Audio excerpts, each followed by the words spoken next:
Hey guys, we are Sean and Christy. This is a very special emergency episode of Long Honeymoon about Yellowstone, specifically the historic unprecedented flooding that has happened in Yellowstone just this week. Highest levels of rainfall I think they've ever had. Yellowstone River is flooding in numerous places, as is the Lamar River, and it's basically washed out complete roads in different parts of the park. So it's really caused quite the problem. Torrential rainfall on top of a lot of existing snow. It's created this flooding situation. Roads have washed out, and as a result, the traveling conditions have been very dangerous.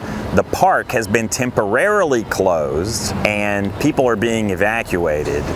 Clearly, the Gardner Highway, that stretch of highway that leads to the north entrance of Yellowstone, is in serious trouble because many large sections of the road no longer exist due to the flooding. So that would be from Mammoth Hot Springs to Gardner, Montana. That road is completely washed out in sections and just impassable at this point. The town of Gardner, Montana right now is completely cut off because Highway 89 just north of the town has completely flooded. So there are people right now stranded in the town of Gardner in hotels and also in campgrounds. So I'm not really sure what they're doing for those people at this moment. They're probably just encouraging them to sit tight and stay safe. At the time we're recording this video, it's middle of June, and of course tourist season is kicking into high gear, and you've got thousands and thousands of people arriving at the park on a daily basis, and sadly the park is closed. Technically every entrance is closed, so there are still some people in the park right now, but I think they're working to evacuate them. So there's just no inbound traffic into the park at this point in time. If you'll recall, Yellowstone has kind of a figure-8 highway road system winding through it. The northern half of that figure-8 is pretty much closed. So what does this mean for you if you're planning on a visit to Yellowstone this year? Well, for those of you who are visiting this week, it is a very fluid situation, and the short, honest answer is we don't know how quickly the park is going to be able to restore traffic through some of these roads. Yes. We do know of certain resources that you need to tune into for the latest updates. So the NPS has created a specific website that's going to be updated frequently with information regarding this particular situation, and it is go.nps.gov/220613. So if you go to that website, it will have all the necessary updates regarding road closures, regarding what they're planning on doing as it happens. I think just as quickly as they can update it, they'll post it there. I think for the most up-to-date information, you need to be following Yellowstone National Park's social media channels on Instagram and Facebook, because they have already made multiple posts on both of those platforms across the last 48 hours addressing this issue and changes as they happen. So that's probably where you're going to get the fastest information, and also you can ask questions in the comments there, and they're pretty good about responding to those questions there. Yeah, there's a couple of other options that you can look for as well. One is if you have a smartphone that can send or receive text messages, you can sign up for Yellowstone Road Alerts. You do that by texting the number 82190 to the number 888-777. So again, you're going to text the number 82190 to the number 888-777, and that will get you text alerts concerning the road conditions within Yellowstone National Park. If you don't want to text and you just want to call, there is a number that you can call for a recorded message, which I think they're going to try to update daily. That number is area code 307-344-2117. So again, that number is 307-344-2117. There have also been some nearby towns surrounding Yellowstone that were not as heavily affected by the flooding, which have opened up opportunities for campers and RV travelers to temporarily stay. And we don't know how long these will be available. Some of them are on a very short-term basis. Yes, I think it's basically just for people that are evacuating the park, not necessarily people arriving into town. So if you are planning to arrive into that area in the next 3 to 4 days, I would be calling ahead and trying to find out what the plan is for the area that you're trying to visit. Towns surrounding the park that I think would be your best bet would be to call areas around Cody, Wyoming, areas around Bozeman, Montana, that's an hour and a half north of the park, probably have a lot more options there. And then also West Yellowstone, Montana is a smaller town to the west of the national park that might have options to help you get a last minute reservation, or they might have last minute overflow RV parking spots that they're making available.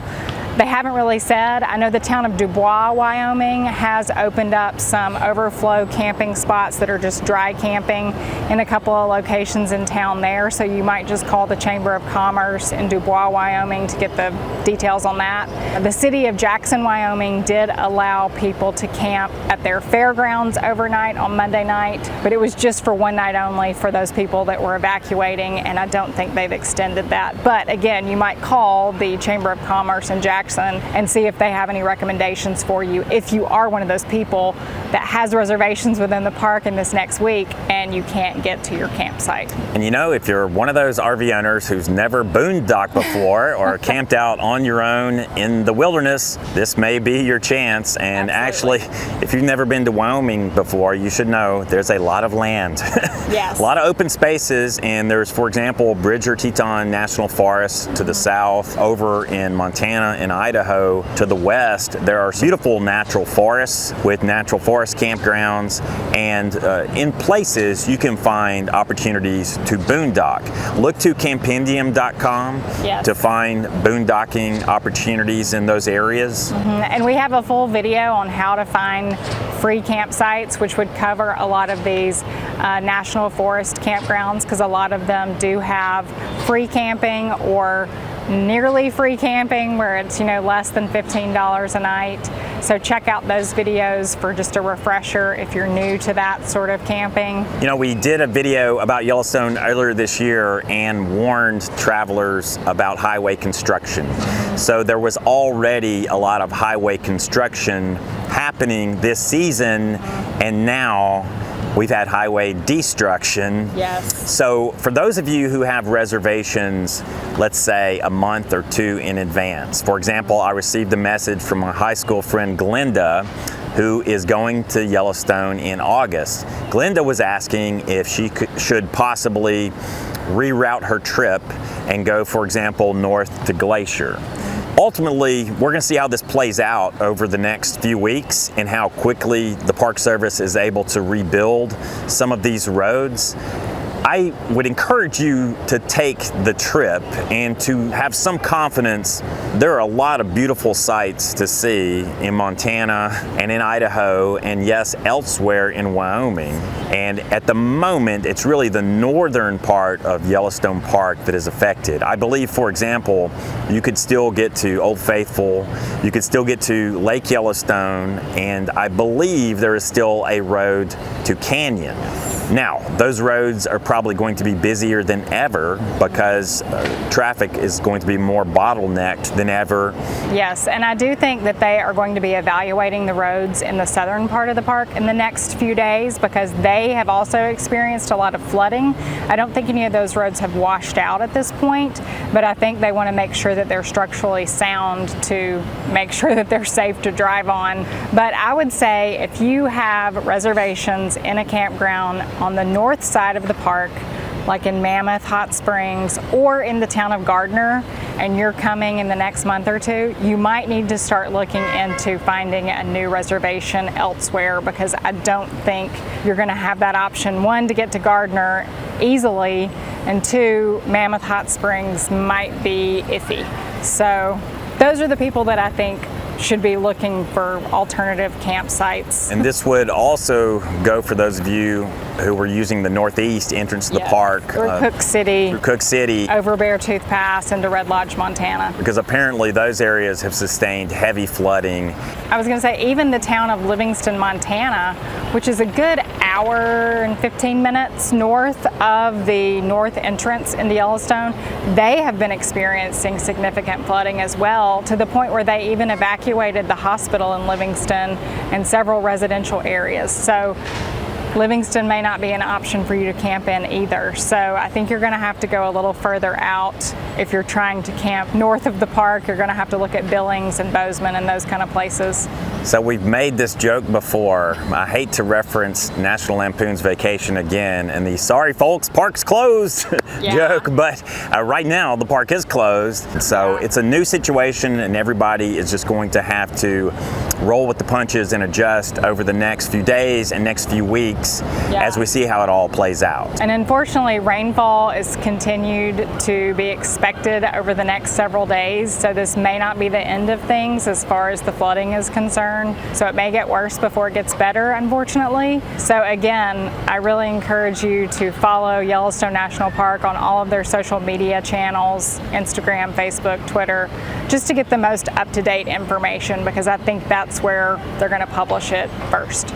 And also, for those of you guys on those social media channels, follow Long Long Honeymoon, and we will try to pass along any information that we have about this situation as we learn more. So that's it, guys. The conclusion of a special emergency episode of Long Long Honeymoon. We hate to be the bearers of bad news. Yeah, but we definitely want people to know in advance before, they get to the park and realize that things are closed or they can't get in, or where they were expecting to stay is not available anymore.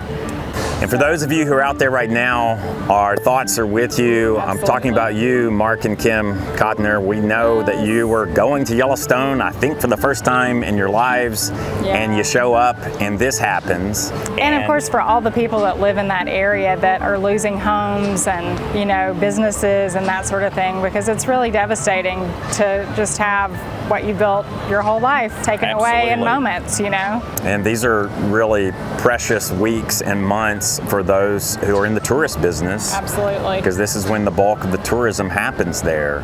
So our thoughts are with everyone there, and we want to thank also the National Park Service for putting out the footage of the flooding and for keeping people abreast of the latest information. Yeah, and we hope they stay safe out there when they're assessing the damage on these roads and trying to figure out if it's safe for people to drive over or not, because I think that's a really dangerous situation for them to be in as well.